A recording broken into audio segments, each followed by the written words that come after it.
동쪽숲 쉼터입니다.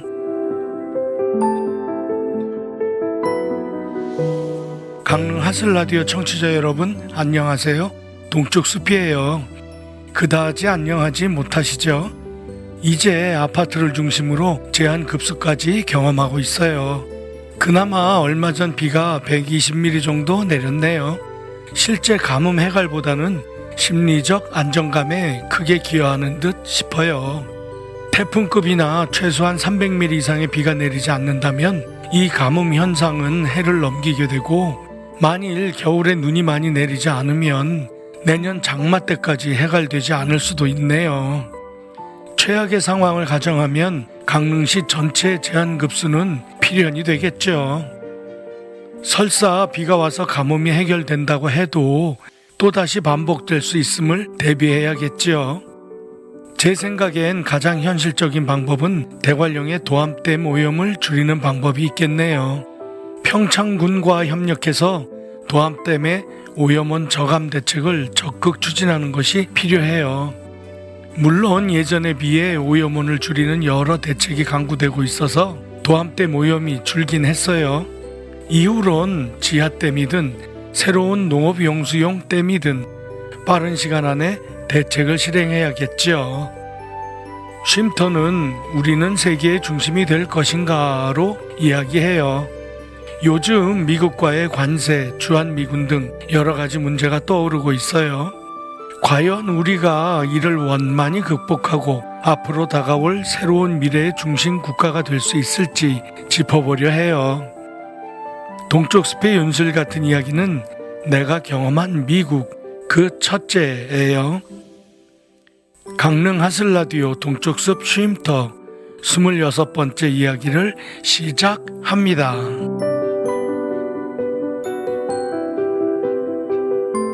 세계를 선도하고 주도하는 국가가 되기 위해서는 어떤 조건이 필요할까요? 우선 경제적, 기술적 우위뿐만 아니라 강력한 군사력, 안정적인 통화가치, 낮은 세율, 그리고 무엇보다도 중요한 사회 갈등을 해소할 수 있는 능력과 사회적 약자를 배려하고 법 질서를 준수하는 선진화된 시민 의식과 함께 높은 수준의 문화적 역량이 필요하네요.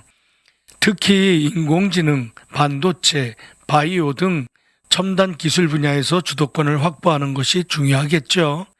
이를 통해 경제와 안보를 강화해야 하고요. 더불어 세계를 상대로 각국의 입장을 존중하면서 공동의 이익을 추구해 나가는 외교적 역량도 필요하죠. 참 어렵죠. 세계를 선도하는 국가 되기가 결코 쉽지는 않죠. 하지만 매우 익숙한 느낌도 들지 않으세요?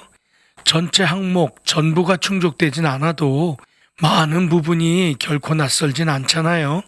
바로 우리가 상당 부분 이를 충족하고 있음이지요. 어떠세요? 그럼 하나하나 짚어나가 볼게요. 먼저 경제와 기술적 요소를 볼까요? 앞서 이야기한 대로 기술 주도권을 확보하는 것이 중요하지요. 미래 먹거리이고 바로 경제와 직결되니까요. 인공지능, 반도체, 바이오, 사이버 보안, 우주항공, 신소재, 로봇, 배터리 등등 첨단 기술 확보가 매우 중요하지요. 인공지능을 주도하는 나라는 미국, 중국, 한국이네요. 반도체는 1위와 다름없고요. 바이오도 연구 역량이 매우 우수하고 신약도 개발하고요. 독자 로켓도 쏴 올리고 신소재와 로봇, 배터리도 세계 정상이네요. 또 있어요. 개발만 되면 전 지구적 에너지 혁명이 될 핵 융합로 개발 순위도 세계 1위예요. 대단하죠? 우리의 기술적 위상의 예를 들어볼게요. 미국의 트럼프가 자국의 제조업을 되살리겠다고 첨단 공장과 조선소를 자국에 지으라고 생떼를 쓰고 있고, 유럽의 많은 국가들이 삼성과 LG, 현대 등의 첨단 기업을 자국에 유치하려고 애를 쓰고 있네요. 굉장하지요.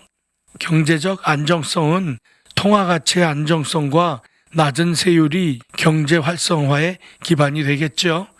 과거 20여 년 전 미국에서 유학하신 교수님들께서 미국 학회에 참여하러 다시 방문했을 때 미국의 콜라나 음식 등의 가격이 10여 년 전 유학할 당시와 거의 차이가 없다고 했네요. 바로 이것이 경제적 안정성이라 할 수 있겠죠. 그런데 지금은 미국의 물가가 엄청 올랐어요. 물가만 오른 것이 아니라 팁도 배로 오르고 거기다 트럼프가 엄청 올려버린 관세가 소비자 물가에 반영될 때 이른 만큼 그 정도가 그냥 넘어가긴 힘들어 보이네요. 집세도 엄청 오르고 해서 노숙자가 많이 생긴다고 하더라고요. 우리는 수출로 먹고 사는 나라예요. 인구가 5,100만을 조금 넘어 자체 소비론 경제를 이어나가기가 거의 불가능하네요. 내수 1억론이란 이야기가 있는데 한 나라의 인구가 1억 명 수준이 되어야 자체 내수만으로 시장 유지가 가능하다는 인구 경제학적 가설이에요.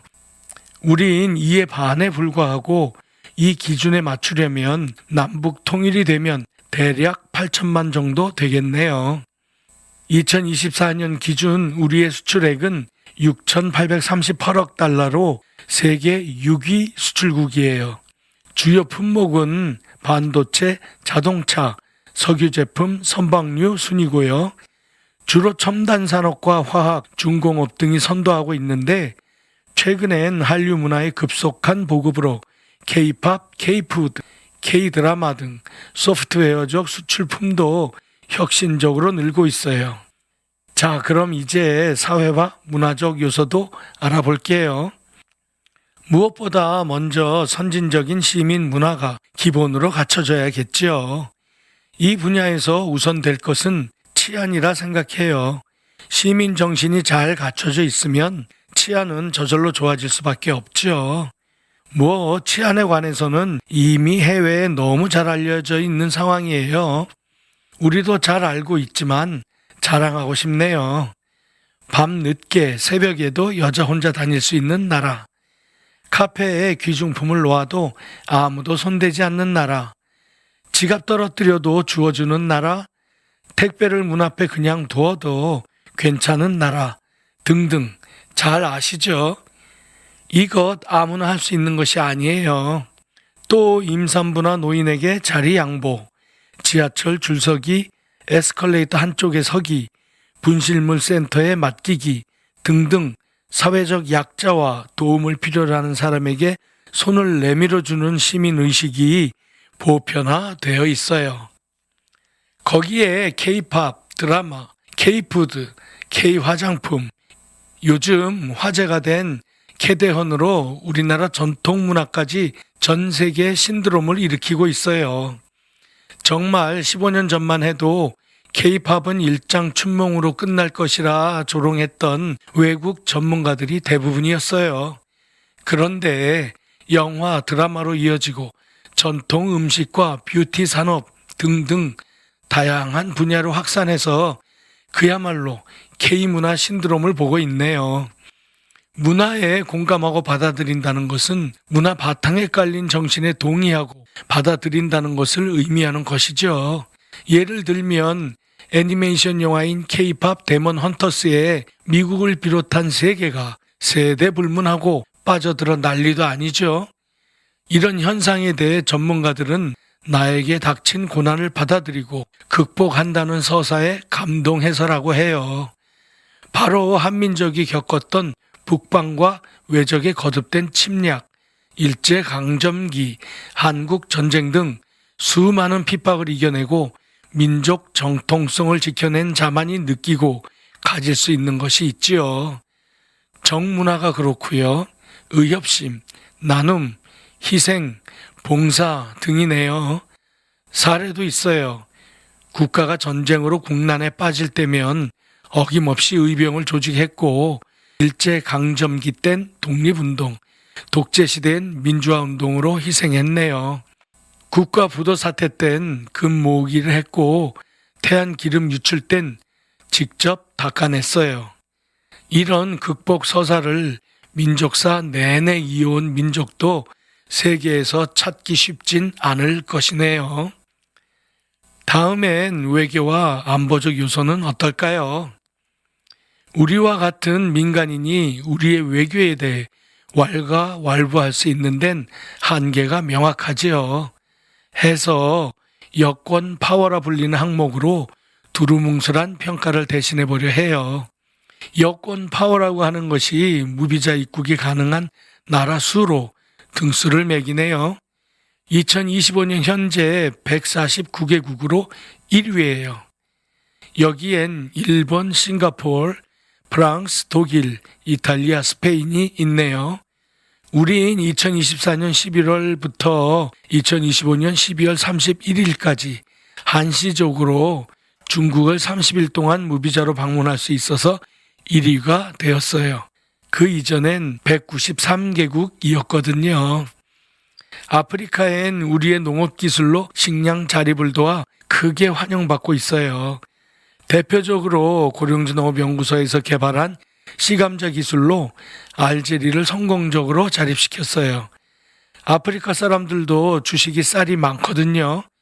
농촌진흥청에선 세네갈에 우리가 개발한 이스릴이란 신품종을 보급해서 엄청난 수확량과 품질로 식량 안보 해결에 큰 기여를 했어요. 세네갈뿐 아니라 아프리카 벼 개발 파트너십을 통해 다른 나라들과도 협력을 지속하고 있네요. 이 외에도 개발도상국에 차관을 제공해서 도로나 항만, 발전소 등 여러 사업을 지원하고 있고요. 한국 전쟁으로 최빈국에서 출발해서 70년 만에 UN 인정 선진국이 된 대한민국이기에 그간 겪었던 수많은 고초를 극복해온 경험으로 개발도상국에 진정 도움을 줄 줄 아는 나라이기도 하고요. 이처럼 우리나라는 세계 최초로 원조를 받던 나라에서 원조를 하는 나라로 바뀐 사례로 이 세상에 유일무이해요.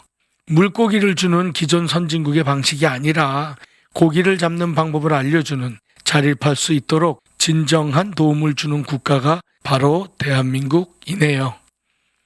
결론은 제 생각에 우리가 외교도 새로운 질서를 창조하고 있다고 보네요. 예를 들면 중국의 1대1로 사업은 원조가 오로지 자국의 이익만을 우선한 결과 대부분 실패하고 파국을 맞이했어요.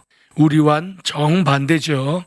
중국을 경험한 개발도상국들이 우리에게 문제 해결을 부탁한 경우가 많대요. 이제 한 나라의 힘의 상징인 국방력은 어떨까요? 세계적으로 가장 공신력 있는 국방력 평가 기관이 글로벌 파이어 파워라고 해요. 2025년 대한민국은 세계 군사력 순위가 5위예요. 넘버 5. 영국, 프랑스, 일본을 다 제친 순위예요. 북한은 34위고요. 일부에선 핵을 가지고 있는 나라들이 어떻게 우리보다 뒤라고 할 수 있는가란 의문을 표시하는데요. 저는 그만한 이유가 있다고 생각해요. 누가 감히 핵을 쓸 수 있을까요? 예를 들어 볼게요. 미국이 아프가니스탄에서 패배하고 나오는 굴욕을 감수하면서 퇴각했어요. 지금 군사력 2위 러시아가 우크라이나와 3년간 전쟁을 진행 중이에요. 가끔 핵을 쓰겠다는 협박을 하지만 글쎄요. 제 생각엔 한 발이라도 쏜다면 지구 멸망이 될 것 같네요. 유럽은 나토에 가입한 모든 국가의 탱크를 합쳐도 우리의 3분의 1도 되지 않아요. 그래서 지금 러시아의 전쟁 확산에 난리가 났죠. 나토가 뜬금없이 우리를 나토 회원국처럼 무상으로 무기를 지원하라는 어처구니 없는 결정을 하더라고요. 아니 우리한테 맡겨놨어요. 진짜 후한무치하지요. 우리의 무기와 탄약은 현재 지구상에 제때 납기를 맞추고 성능은 오버스펙을 자랑하는 나라가 없어요. 오직 대한민국만 가능해요. 폴란드에 엄청난 물량을 수출했고 첨단 무기인 천궁포대는 사우디를 비롯한 중동에 12조 원이 수출되었어요. 엄청나지요? 곧 유럽으로도 수출된대요. 무기 수출국 10위 안에 들고 계속 증가할 것이에요. 그리고 핵이요. 우리가 핵무기를 만들 모든 기술은 이미 다 갖추고 있어요. 우린 원자력 선진국이에요. 사실상 현재 원자력 발전소를 가장 빨리 만들 수 있는 거의 유일한 나라예요. 핵 연료도 4,000기 이상 만들 수 있는 양이 쌓여 있고요. 핵무기를 운반할 로켓도 완벽해요. 더구나 잠수함 발사 SLBM도 갖췄어요. 미국의 전문가들이 한국이 시작하면 빠르면 3개월 만에 완성할 수 있다고 해요. 그런데 세계 군사력 5위의 국가가 전시작전 통제권이 없어요. 이게 말이 되나요? 현재 한미연합사령관이 행사하고 있는데 미국이 작정하고 가지고 있으려 하는 것이죠. 당장 내놓으라고 해야겠죠. 미국의 유력 출판 미디어 그룹인 포브스에서는 2025년 기준 세계 최강대국 10개국을 발표했어요. 리더십, 경제적 요인, 정치적 파워, 동맹 관계, 군사력 등 5가지 요소를 종합하여 순위를 매겼다고 해요. 이번에는 객관성이 높다는 기관과 언론사가 참여했다네요. 순위를 볼까요? 1위 미국, 2위 중국, 3위 러시아, 4위 영국, 5위 독일, 6위가 대한민국이에요. 7위 프랑스, 8위 일본, 9위 사우디아라비아, 10위 이스라엘이네요. 포브스가 우리나라를 선정한 이유는 첫째, 인구 5천만 명에 불과함에도 높은 교육 수준, 기술 혁신 역량이 있고요. 2024년 계엄에 의한 정치적 혼란에도 평화적 방법으로 법률에 의거한 민주주의 시스템이 견고함을 입증했고요. 특히 군사력과 방위산업 분야에서도 그 영향력이 막강함을 수출로 입증했네요. 문화적 측면에서는 K-팝, K-드라마 등 소프트 파워 또한 세계 무도에서 압도적임을 과시했고요. 특히 강조한 부분은 민주주의 성과였다고 하네요. 이만하면 새로 만들어지는 신질서를 선도하는 세계의 중심 국가가 될 만하지 않나요? 이어서 동쪽 숲의 윤슬 같은 이야기가 이어집니다. 동쪽 숲의 윤슬 같은 이야기. 내가 경험한 미국 그 첫째. 동쪽 숲의 윤슬 같은 이야기는 내가 경험한 미국 그 첫째로 이야기한다. 이 이야기는 고령지 농업연구소에 근무하던 1990년대 후반 IMF가 터지기 전 김영삼 대통령 시절에 3개월간 미국을 방문했던 경험이다. 당시 비자는 비지팅 스칼라, 방문학자 신분이었다. 방문지는 미국 미네소타 대학교 트윈시티로 미네소타주 미니애폴리스 세인트폴에 위치한 주립대학이다. 식품농업과 자연자원과학대학 원예학과의 존 어윈 교수와 함께 연구하게 되었다. 나이는 나보다 3살 어려서 내 친남동생과 동갑이었다. 내가 방문할 때 마침 나의 박사학위 지도교수인 이승우 교수님이 미네소타 대학의 교환 교수로 계셔서 많은 도움을 받았다. 은행의 계좌를 개설하고 수표첩을 받고 숙소를 잡고 등등 기본적인 주거생활의 터전을 마련했다. 교수님께 진정 감사드렸다. 숙소는 학교 근처에 2층 주택을 대학에서 매입하여 기숙사로 활용하고 있는 형태였다. 그중 방 1개 월세로 살았다. 공동 주방, 세탁, 청소는 시간표로 돌아가면서 담당하는 식이다. 덕분에 비교적 저렴하게 지냈다. 지도교수 방에서 근무 중인 조교들과 대학원생들과 함께 연구 관련 미팅을 하였고 나의 연구과제도 협의하여 온실에서 수행하였다. 3개월이란 짧은 시간이라 그에 맞춰 프로젝트를 구성했다. 팀이 함께 식당에서 회식을 할 기회가 있었다. 이들은 철저히 각자 계산이었다.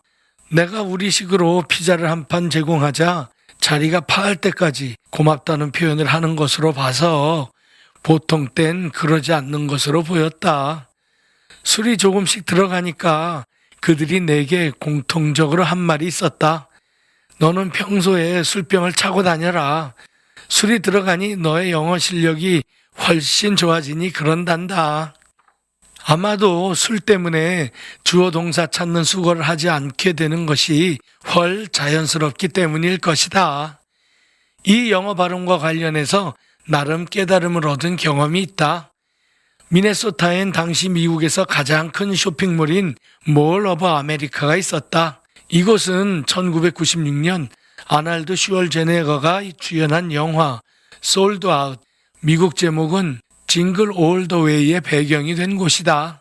이곳에 귀국 선물을 사러 들렸는데 그만 문제가 생겼다.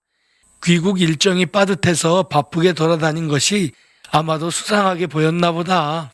매니저 배지를 단 여자가 일종의 확인을 하는데 이 여자분이 동남아시아 분이라서 영어 억양이 정말 아니었다. 그런데 미국 사람들은 그녀의 발음을 잘 알아듣고 나의 발음은 잘못 알아듣는 것이 아닌가? 이거 뭐지? 왜 그럴까? 내 발음은 훨씬 그녀보다 좋은데 고민하고 얻은 결론은 액센트가 원인이란 생각이 들었다. 단어의 스트레스가 중요하다는 것을 그때 절감했다. 주어 동사가 중요한 것에 앞서 단어의 스트레스가 더 기본이었다. 영 단어를 익힐 때 반드시 스트레스를 같이 연습해야 하는 이유다. 방문학자라는 것을 확인하곤 잘 끝났다. 또 있다. 미국 경찰로부터 충심 어린 주의를 받은 적도 있었다. 자동차를 잠시 렌트해서 쇼핑몰에 갈 때 타고 다녔다.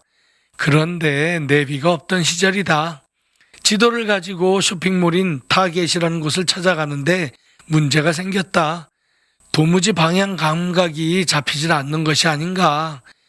차에서 내려 나침반을 가지고 지도를 펼치고 확인하는데 느닷없이 경찰이 다가왔다.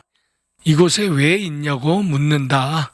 쇼핑몰을 찾는데 도무지 찾지 못하고 있다고 했더니 여권을 보곤 바로 본부에 보고한 후 한마디 했다. 길 건너 바로 앞에 집에서 신고가 들어왔단다. 수상한 사람이 집 앞에 있다고. 그러면서 나에게 주의하란다. 재수없게 민감한 사람이면 총을 쏠 수도 있단다. 기가 막힐 이야기다. 그리고는 경찰차를 따라오라며 쇼핑몰까지 선도해 주었다. 감사했다. 이 외에도 30여 년 전 당시 미국을 경험한 여러 가지 이야기가 있다. 추후에 계속 하고자 한다. 그런데 30여 년이 지난 2025년 많은 것이 변했다. 미국의 현재 상황을 그때와 비교하면 도시의 물가와 집세는 엄청 올랐고 중산층이 얇아지고 직업이 있음에도 노숙자가 되는 일이 빈번해지고 있다 한다. 미국이 옛날의 미국이 아닌 듯 싶다. 지금 우리나라를 포함한 전 세계를 상대로 관세 전쟁을 빌미로 미국에 투자하라 압박하는 것이 그 증거가 될 듯 싶다. 이제 더 이상 아메리칸 드림은 존재하지 않는 듯 하다.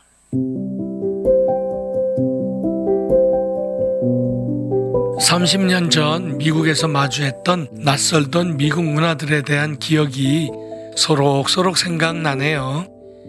지금의 미국과는 크게 달랐던 기억이네요. 한국 유학생들과 교류를 통해서 미국의 낯설음에 대해 간접적으로 접해봤어요.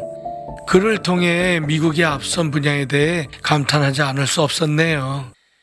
그러던 미국이 그전에도 빅브라더로서 자국의 이익을 살뜰히 챙겼지만 그래도 그땐 얼굴에 분이라도 바르고 화장 정도는 하는 수준이었는데 지금은 아주 생얼로 대놓고 양아치 짓을 하는 것처럼 보여요. 로마 제국이 그랬고 대영 제국도 그랬고 미국도 어김없이 그 뒤를 따라가는 듯 싶네요.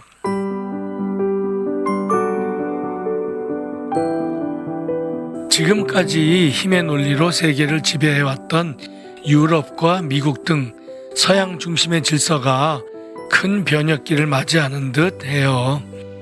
유럽도 미국도 경제적으로 가난해지고 또 군사력도 쇠퇴기에 들어선 것이 확연히 드러나고 있네요. 우리도 다 느끼잖아요. 강대국들의 포스가 그전 같지 않다고. 기존 질서가 무너지고 새로운 질서가 태동하고 있음이네요. 새롭게 펼쳐질 세계는 힘의 논리로 일방적인 강요는 불가능할 거예요. 예를 들어 볼까요? 지금 힘의 상징인 핵무기를 보세요. 지금 몇 개의 국가만 가지고 확산을 막고 있죠. 그런데 이게 얼마나 갈 것 같으세요? 그리 멀지 않은 미래에 개나 소나 다 가질 수 있게 될 것이네요. 그만큼 기술 발전이 빨라지고 통제력도 약해질 것이고요. 이젠 공동의 번영만이 평화를 지키는 유일한 방법이 될 것으로 보여요.